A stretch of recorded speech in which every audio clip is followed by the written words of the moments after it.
Moses was not a murderer. Moses saved the life of a Hebrew slave. Exodus 2, verse 11 and 12. Now, Adrian Rogers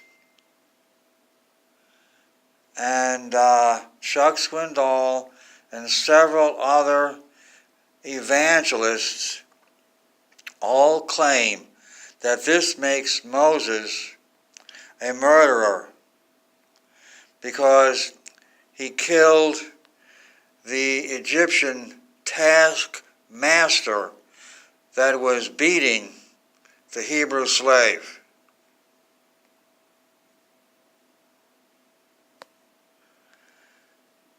But Stephen, the first Christian martyr, gave an oration about Moses in Acts 7, verses 23 through 26. In verse 24, he says that Moses, when he saw one of the Hebrew slaves suffering wrong,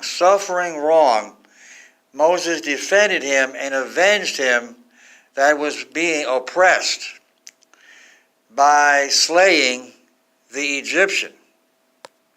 So when Stephen focused on Moses killing this Egyptian, Stephen was defending Moses. Paul the Apostle wrote about Moses in several passages, but he never called Moses a murderer. If Paul and the other apostles and Stephen, the first Christian martyr, refrained from calling Moses a murderer, who do these present-day television and radio evangelists think they are? That they can go beyond the Bible and call Moses a murderer and slander Moses by calling him a murderer. Do they have superior wisdom compared to Stephen and Paul and Peter and John? Let me try to explain what possibly was going on in Exodus 2 when the Egyptian taskmaster was beating the Hebrew slave. Slave drivers always want to get more work out of their slaves. They want them to work harder and harder.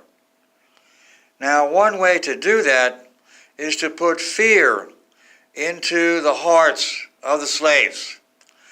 And how do you do that? Well, if you beat some old, weak slave to death, and you beat him to death because he's slow to do the work, that would put fear into the hearts of the other slaves. So that's my theory as to what was going on in Exodus 2. The slave driver was committing murder. He was beating a slave to death, to make an example of him and so to intimidate the other slaves, to scare the other slaves into working their tails off. If so, then Moses was not the murderer.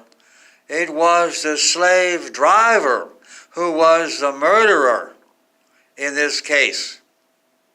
So far from Moses being the murderer, he was stopping a murder from taking place. So Adrian Rogers, you're wrong. Chuck Swindoll, you're wrong. Jack Van Hippie, you're wrong. David Jeremiah, you are wrong. When Moses executed a would-be murderer, Killing a murderer is not murder. It is meting out justice to the guilty party.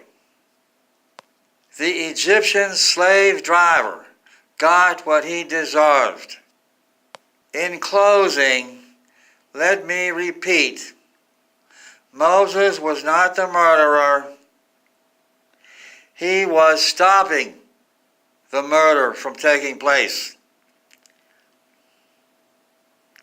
By his execution of the would-be murderer who was in the process of committing the murder, committing the horrendous crime, and Moses heroically intervened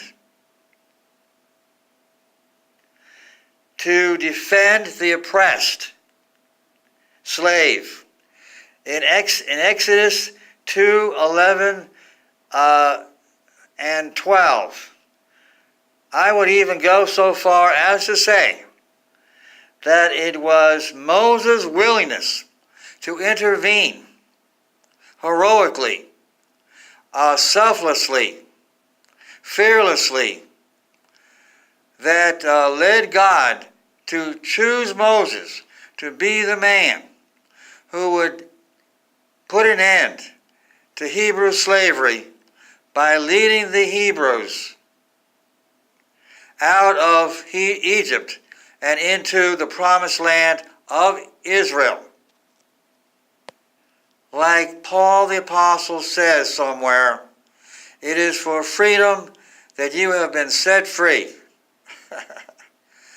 If you want to make a comment, I would invite you to do so. I'm not getting very many comments.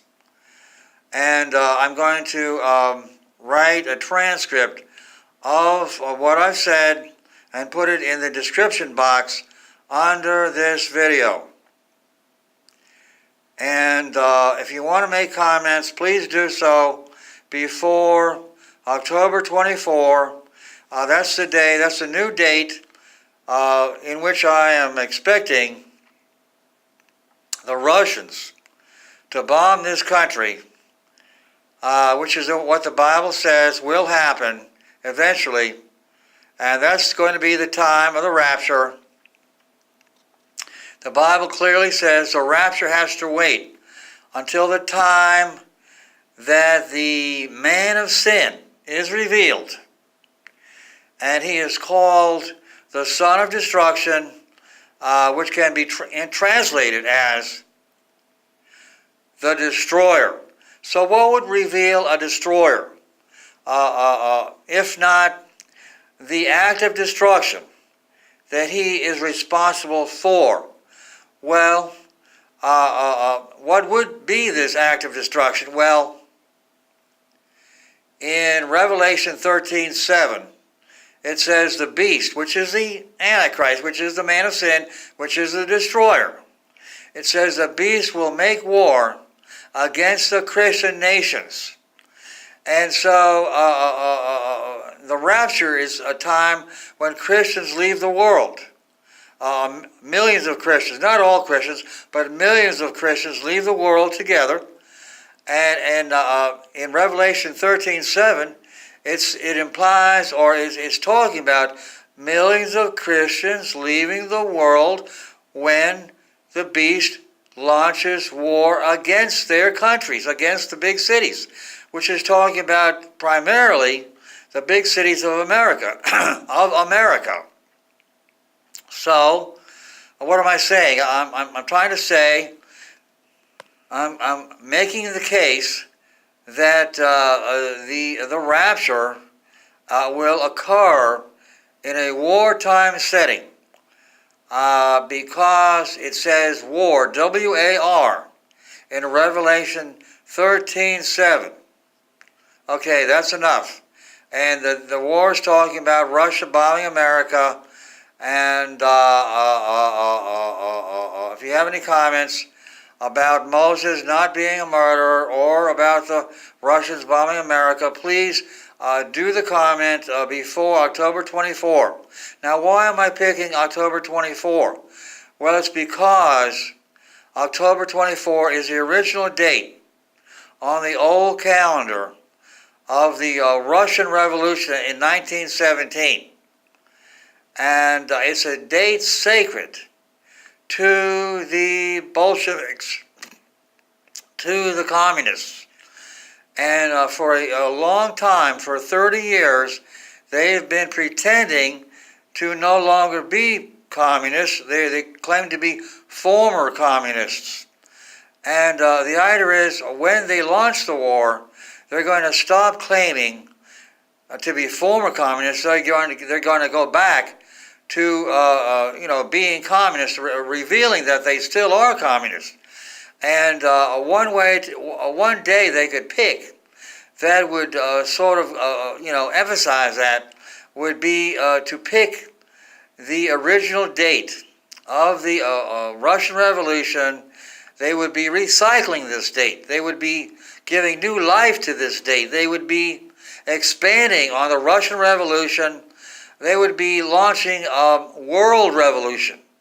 World revolution. Why do I say world revolution? Because they take over the world when they bomb America. Because who can stand against them when they bomb America and take over Western Europe? No one can stand against them. They basically conquer the world. Of course, this does leave out China. So this conquering the world idea is a general statement. It's not technically it's not 100% true. That's enough.